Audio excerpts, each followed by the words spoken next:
So one of the most common questions that people ask me is, how do you make an armature? And to be totally honest, I don't. A lot of the time, at least. As you can see here in my last animation, I needed to, I guess I would say, improvise an armature, because honestly it's a very simplistic, low-functioning armature. And when you're starting off with armatures, you want to make your characters as simple as possible. If I were you, I would shoot from the waist up. It just makes life so much easier. And armature-wise, start off with just the arms and perhaps like a neck. So I'm just going to show you how I do that. I take some rather heavy steel here, just because the body, I don't move. Okay, like you look at any of my animations, I very rarely show walking, and if I did show walking, I didn't do it very successfully.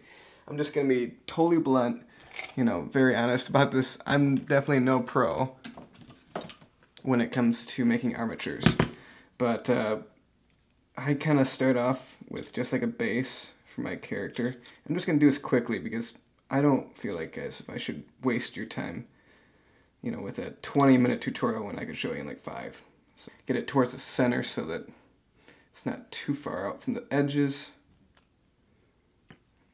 I don't want it too close to the edges or else it'll be too tippy. Okay, so basically we start off with a wire, and I give myself a general idea of where the head's gonna be, and I'll just clip that right off. And a matter of fact, I'm going to need some tape, which I don't have enough to do like a full-blown armature, so I will just show you, what I can. And I take the 22 gauge wire, and which then will just come in here. And I just get it basically straightened out.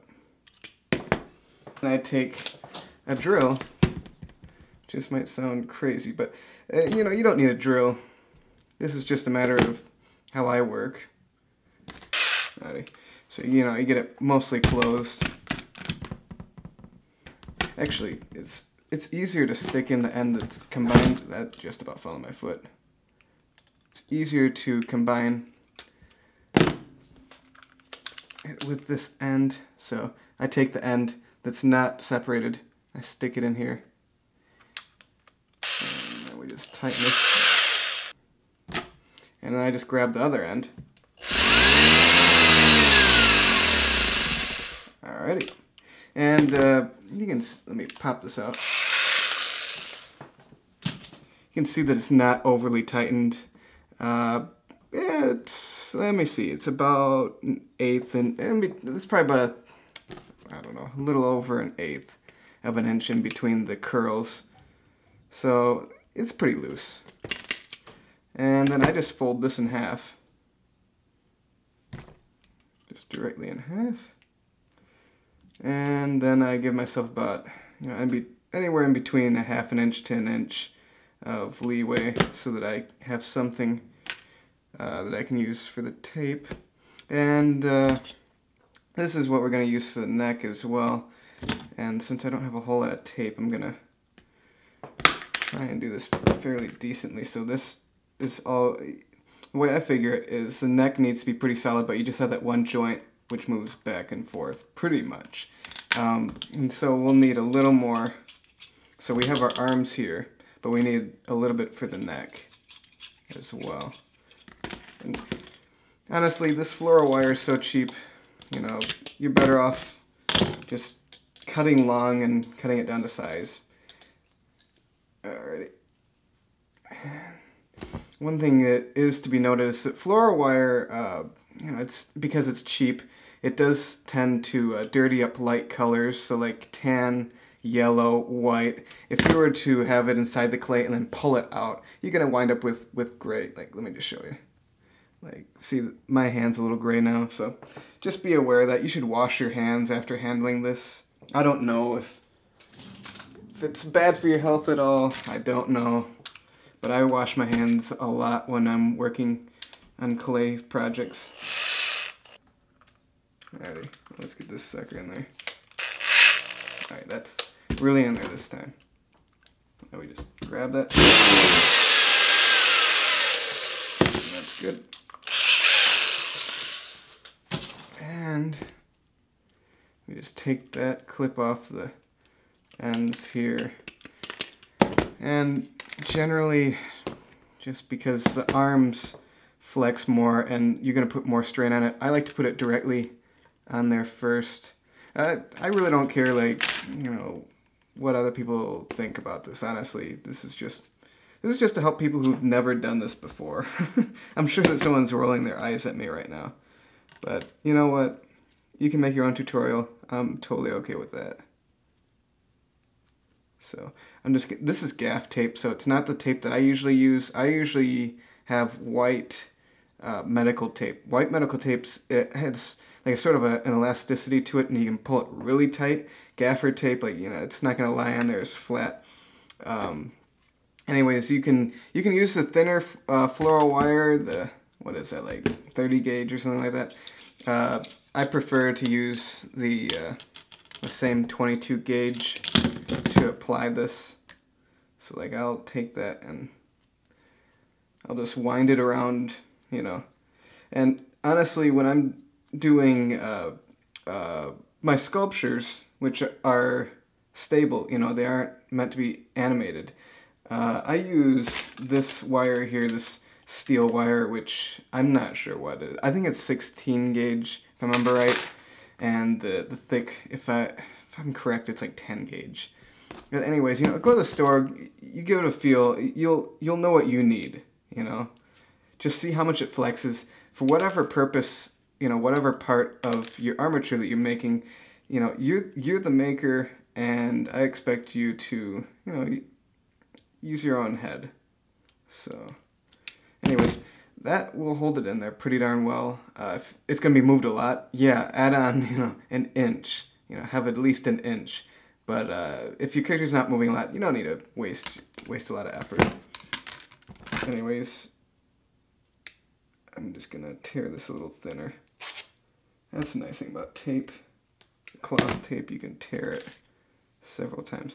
And I'm going to put this on like the back side so that it's not really far out. As you can see.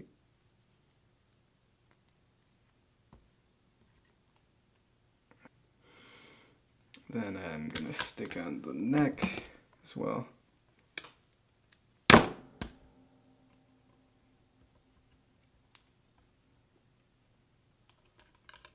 So I'm just going to kind of line it up as best I can. I'm sure that, you know, if this were something I was going to use, I'd be much more careful. Let's put it that way. And there we go. There we go. That'll hold it. I'll just wrap that down. Now we just see now. If you're dealing with a really thin neck, then you're not going to want to bulk it up any more than you have to, and this is where the thin wire really comes in handy.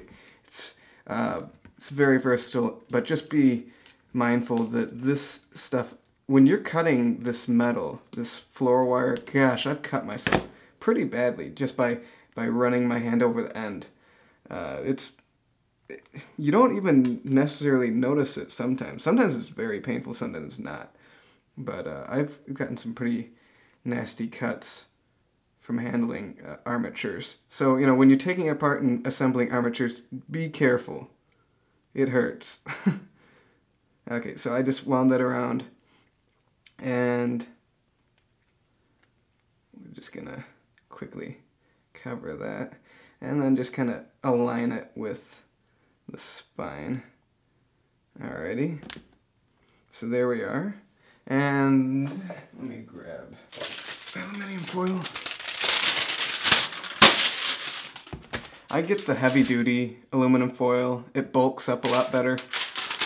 Matter of fact, I probably need like that much. But as you can see, it's a small little batch. You know, just crinkle it up a little bit. The less aluminum foil that you use, the better. Honestly, I might cut that down even.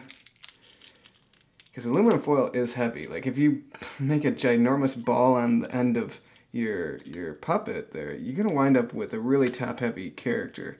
And once that's there, just take this.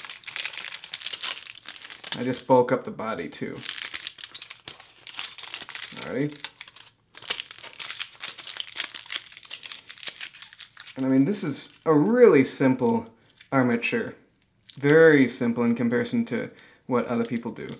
And typically I keep the neck darn thin, you know, because it looks so weird when you have a clay character with like a thick neck. I don't know. It's just something not very comical about it.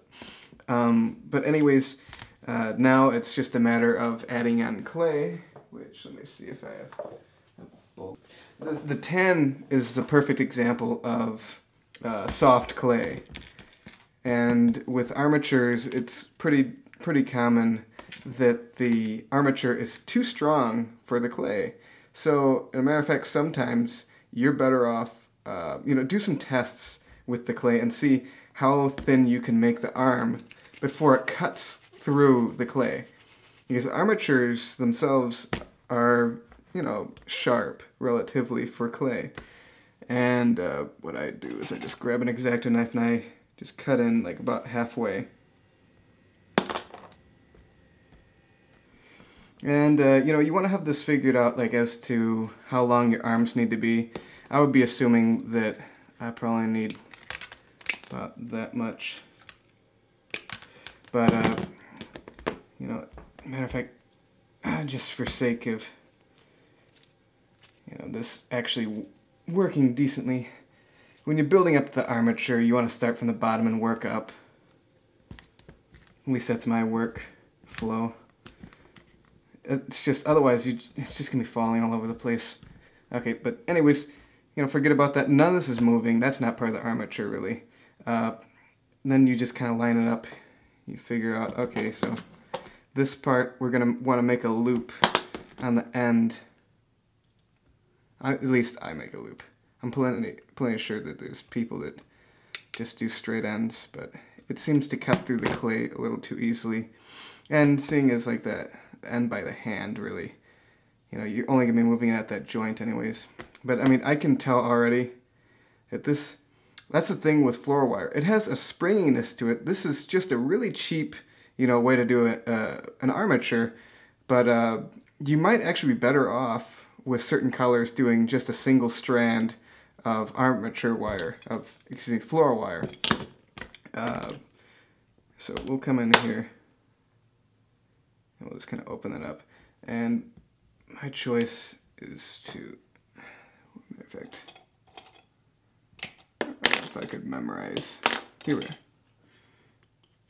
are. I'll just take one, the one tool that I called worthless in one of my old videos. Anyways, just plug that in there and just ease on around. And you just want to make sure that that seam is closed because the wire will tear right through it. And this is what I'm talking about where you need to test the strength of your wire. So get an idea of how much you need to tighten it, how many times it's got to be turned. And so like when you're animating, you know, you have to realize that, you know, when you bend it, this is going to have a little bit of give. You know, see how it has a springiness to it? So you have to be really conscientious when you're animating. Like, you know, bend only at the point of like the joint. You know, you don't want to be bending it way up here. And if you do that, you're gonna lose the armature out the side. It's just gonna pop right out. I'm sure that there's plenty of people who have put out tutorials on how to make your clay harder as well, and I don't do that just because I don't animate enough. It's just not worth it for me.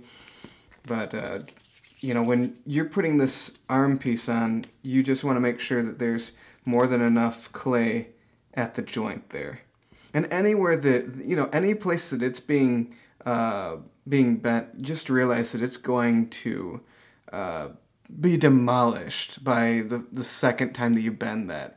When you're animating with an armature especially, it just takes, you know, wear and tear. If you're using Van Aken, it takes wear and tear just so quickly.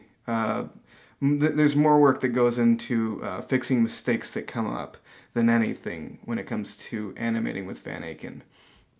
But anyways, I don't think there's really much more to be said about making armatures, at least my style. It's a very simple, minimalist. Just it works, you know, for at least you know 5 bends. I know for a fact, you know. But with these characters, it's not uncommon for you to have to remake puppets, okay? I mean, if you read anything about animators, it's very common that they'll have multiples of each character so that if one of the puppets breaks while, you know, you're animating, you at least have some backup that you can put in. But anyways, if you have any questions, go ahead and submit them in the comments below, and I hope this was helpful.